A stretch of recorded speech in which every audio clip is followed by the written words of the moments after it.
আসসালামু আলাইকুম। বাংলাদেশে স্বামী-স্ত্রীর বিচ্ছেদের সংখ্যা কেন এত বেশি? বাংলাদেশে স্বামী-স্ত্রীর ডিভোর্সের সংখ্যা কেন এত বেশি? আসলে এই বিষয়ে আমি কোনো ভিডিও বানাতে চাইছিলাম না। তারপরও ভাবলাম যে এরকম একটা ভিডিও খুবই জরুরি। আমি অনেক বিষয় নিয়ে পর্যালোচনা করে দেখলাম যে এই বিষয়ে একটা ভিডিও ইম্পোর্টেন্ট একটা বিষয় নিয়ে ভিডিওটা করব। যারা আমার ভিডিওটা দেখছেন সকলকে বলবো, সকলেই দেখার অনুরোধ রইল। আসলেই বাংলাদেশে কেন বিচ্ছেদের সংখ্যা অনেক বেশি? আর কেন বিচ্ছেদটা হয়? কেন ডিভোর্স পর্যন্ত যাওয়ার প্রয়োজন হয়? কেন ডিভোর্স পর্যন্ত হয়ে যায়? ১ বছর, ২ বছর, ৩ বছর সংসার করার পরেও কেন বিচ্ছেদের পর্যন্ত আমাদের যাওয়ার প্রয়োজন হয়? আসলে বিচ্ছেদ কেন হয়? বিচ্ছেদটা আপনি যখন একটা ছেলে আর একটা মেয়ের বিয়ে হয়, ১ম ২ বছর, ৩ বছর বা ১ বছর খুব সুন্দরভাবে তাদের সংসারটা চলে। আপনি খেয়াল করে দেখবেন, তাদের খুব মধুর সম্পর্ক থাকে। তারপরেও কেন বিচ্ছেদ? বিষয়টা তো এইটাই। তারপরেও কেন বিচ্ছেদ? আসলে আমরা বাংলাদেশে যখন ছেলে-মেয়েদেরকে বিয়ে হয় না?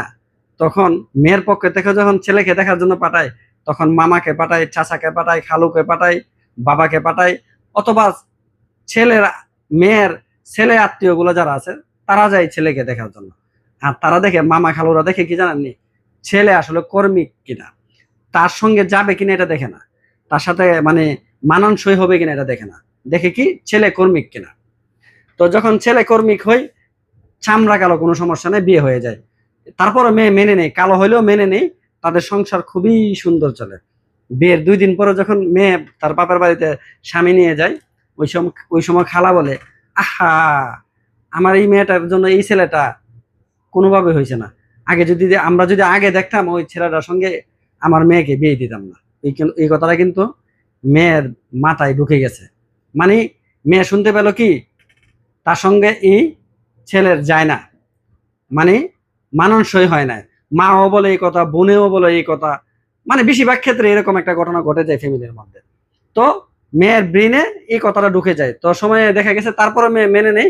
তারপরে ১-২ বছর মাশাআল্লাহ খুব সুন্দরভাবে সংসারটা কিন্তু চলে। তারপরে কেন বিচ্ছেদ?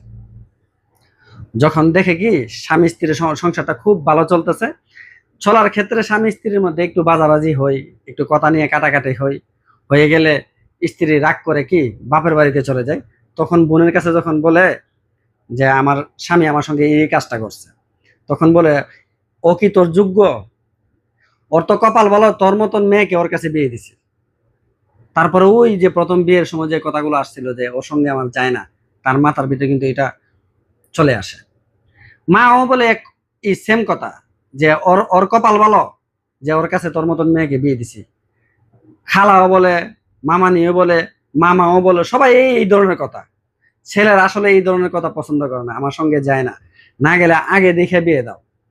কিছু ছেলে আছে যে এমনি রাগ গোসা করে মানে বিচ্ছেদ পর্যন্ত চলে যায়। কিন্তু ১০০% এর ১% হইতে পারে।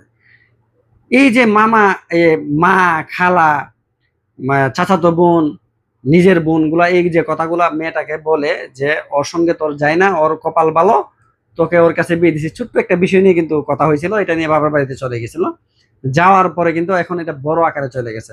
"ওর মতন ছেলের কাছে তোকে আর দিমু না, ওর সংসার আমরা করাবো না।"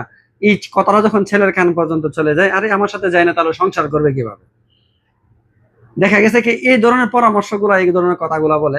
এই ১ম ভুলটা আমার যে বোনেরা এই মা বা অথবা বোনেদের সাথে এই কথাগুলা শেয়ার করে, সে ১ম ধোঁকাটা খাইল। তাদের কথা শুইনা তাদের ভিতর থেকে তার স্বামী মন থেকে উইঠা গেল। যে এই মুখের স্বামী তো দেখতে অনেক সুন্দর। আমার স্বামী তো ২ বছর কিন্তু সংসার করে ফেলছে। আমার স্বামী তো এত সুন্দর না। তারপরেও সে আমার সঙ্গে এই ধরনের ব্যবহার করে। না, আমি তার সাথে সংসারই করব না। একটা সময় দেখা গেছে কি স্বামীর প্রতি যে স্ত্রীর যে ভালোবাসাটা ছিল এটা উঠে যায়। যখন স্বামী তাকে ডাকে যে, "আসো, আসো, আসো।" সে আসতে চায় না। ওই একটা ভেজাল তাদের ভিতরে ঢুকে যায়। একসময় দেখা যায় বিচ্ছেদ। বিচ্ছেদ হয়ে যায়।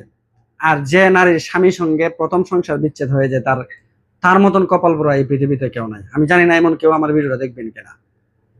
তার মতন কপাল পোড়া এই পৃথিবীতে কেউ নাই। খালি যেদিন বিচ্ছেদটা হইছে, এই দিন থেকে তার নির্যাতন শুরু হয়। এমন হাজারো বোন আছে আজকে প্রবাসের মধ্যে আছে, বিচ্ছেদ হয়ে গেছে। সুন্দরী, সুন্দরী বোনেরা। বিচ্ছেদ হয়ে গেছে, তার স্বামীর সঙ্গে সংসার নাই। কিন্তু এখন সে বুঝতে পারে যে আমার এই কালা স্বামীই ভালো ছিল। সে আমার সঙ্গে তার একেকটা স্মৃতি মনে করে আর কান্না করে।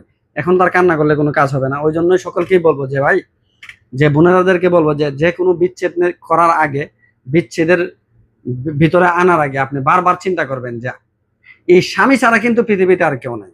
আল্লাহই বলছে যে পৃথিবীর মধ্যে স্ত্রীর জান্নাত যদি পাওয়া যেত, স্ত্রীরা জান্নাত পাবে তার স্বামীর কাছে। আর স্বামী স্ত্রীর ভালোবাসা হলো পৃথিবীর প্রথম সম্পর্ক, প্রথম ভালোবাসা। এই দুনিয়া শুরু হয়েছে স্বামী স্ত্রীর সম্পর্ক দিয়ে। এই সম্পর্কের মধ্যে কথা হবে, রাগারাগি হবে, যা কিছুই হবে, তারপরে কিন্তু এই সম্পর্ক টিকে থাকবে। কারো কথাতে আমরা যেন পা না দিয়ে, নিজের বোন হোক, মা হোক, খুব কুপরামর্শ দিলে এটা থেকে বিরত থাকতে হবে। সেক্ষেত্রে আমরা যে বোনগুলো আছে, এখন তো সবাই সচেতন, সচেতন হওয়ার পরও বিচ্ছেদের সংখ্যা বেড়ে যাচ্ছে। সকলকে বলবো যে আপনারা কমপক্ষে, একজন আলেম বলছিল বাবার এই সব কথা বললো কিন্তু বিচ্ছেদ পর্যন্ত যায়ও না। ঠিক আছে? অনেক ভাই বোনের আছে যে বিচ্ছেদ হয়ে গেছে, 3 কথা বলে দিছে, তারপর অতি মায়ার কারণে তারা আবার একত্রিত হয়ে গেছে। তারা কিন্তু যে সন্তানগুলা জন্ম দিবে, যার সন্তান, দ্বিতীয়ত হলো তারা যে শারীরিক সম্পর্ক করবে সবগুলো হবে অবৈধ। তো সবাই একটু সচেতন থাকার প্রয়োজন। ধন্যবাদ সবাইকে।